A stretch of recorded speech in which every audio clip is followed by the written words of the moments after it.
Today's work is a very simple barn to go along with the wild horses that spawn in this area.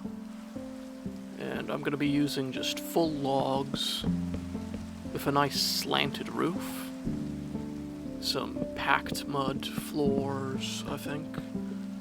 Yes. And some hay bales for a set of bedding. I'm just going to build out the frame of the house itself. This side's going to be higher to allow for the slant. It's not going to be some big royal or premium horse stable. It's just going to be a starting one, because these are going to be the first tamed horses in the region.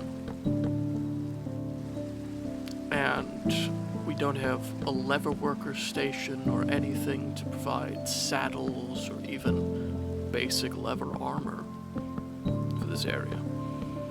So it's just going to be a small stable designed to fit these 3 chestnut horses, because there's no other horses in this area. I've checked the other side of the plains, I've checked past the forests.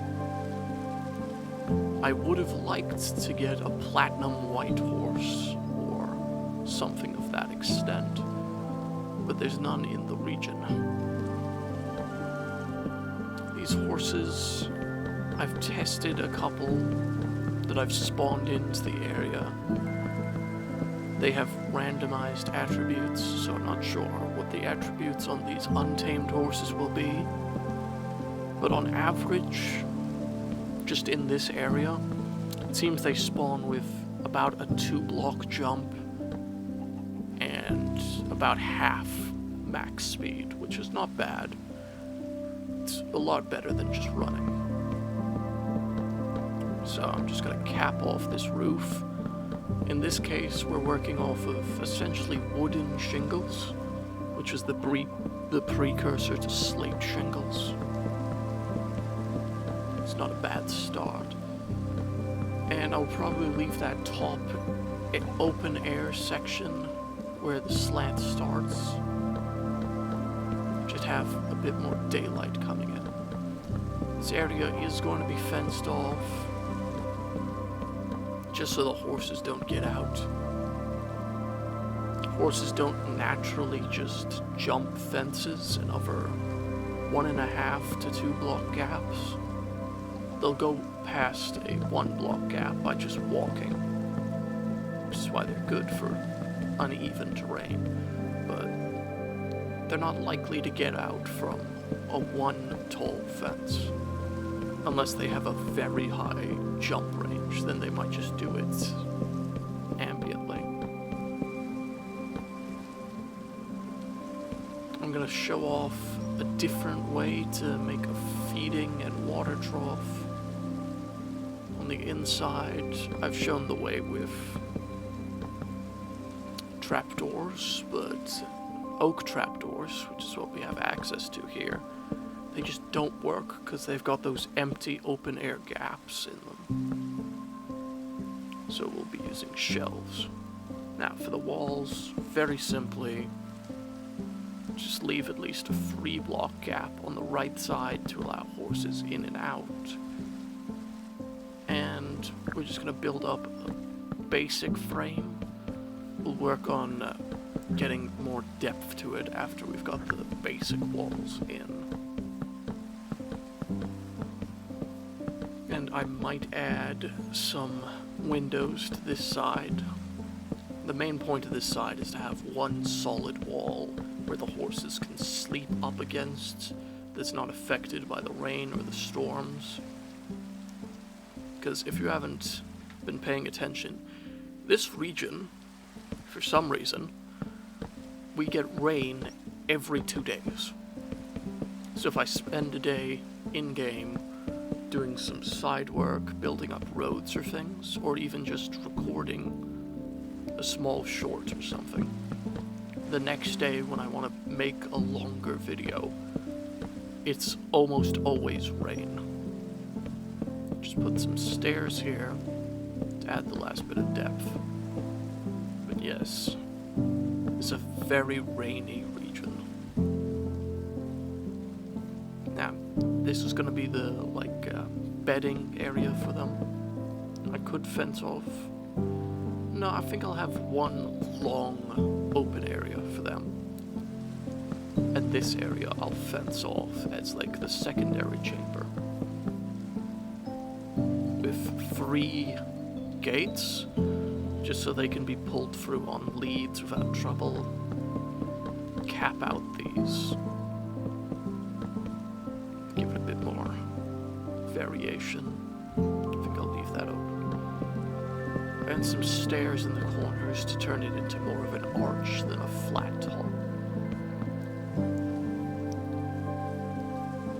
So, one long fence line connected to this solid block frame. Yes, one long fence line.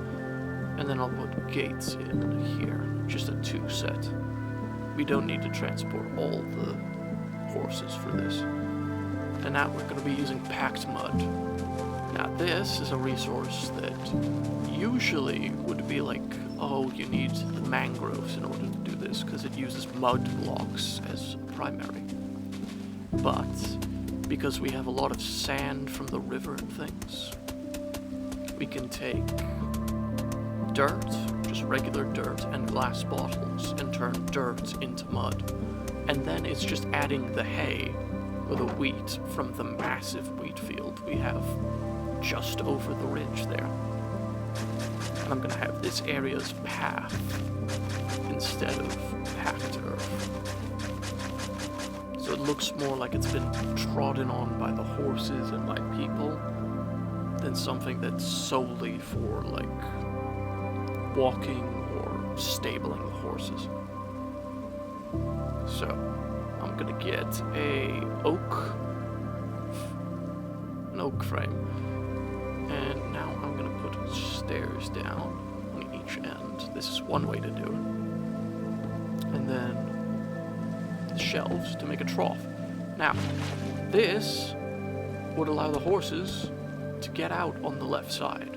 So I'm gonna replace that with a shelf, which means they can technically still get out if they go right on the corner of the shelf to do it, but it's much harder for them to do. In either case, the outside is fully framed in.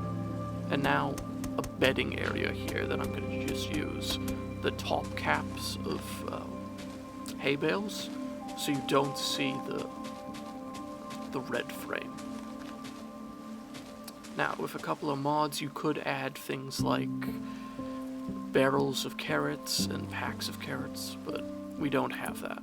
So, we're just gonna have to go with some set dressing after I'm done here. But we do have lanterns, so we can light up this area on the inside, and then just the outside frame. No, not there. On the roof, I think. Yes. Then the frame on each. There we go. I'm gonna pull this out just a little bit more. Just give a bit of a awning. Not in the corners, just the edge frame. Yeah. So I'll be doing a bit of terraforming on the just behind scenes again, just to level this area out a little bit more. And I'm gonna collect all 3 of these natural horses. I could just spawn in horses, but then they'd be all the different colors, and I'd have to cycle through spawning and killing horses just to get things that would naturally be available here, because that's what I'm trying to do with this series. Though it's in creative, I'm limited to the resources that are within reason to be harvested, just to show you different ways of using the materials that you do have. I'm gonna leave one of you outside in that back frame. So 2 normal chestnuts, 1 dark back chestnut. That's a full set of horses right there. That's at minimum a breeding pair. There we go. full set of horses. Now some background work.